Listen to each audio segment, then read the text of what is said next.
Tayo lang yung nandito. Nawawala si Tyrone, di ba? Anong nawawala? Ayan si Tyrone, no?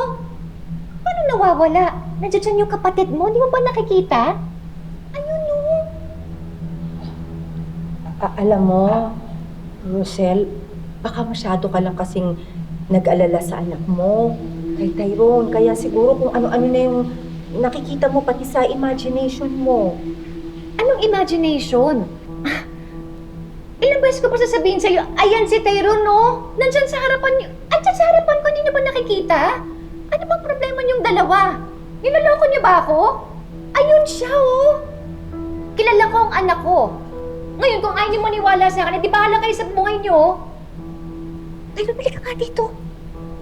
Ewan ko bang anong bang problema ito? Hindi ko alam kung bakit di ka nila na nakikilala. Balik ka nga. Pasensyahan mo na yung mga yun, ha? Ano nangyayari sa nanay mo? Pasensyahan mo na lang siya, ha? Alam mo, tingin ko, sa sobrang pag-aalala niya dun sa pagkawala ni Tyrone, at saka siguro yung dahil sa, yung, di ba nahulog siya? Kaya siguro nagkakaganyan.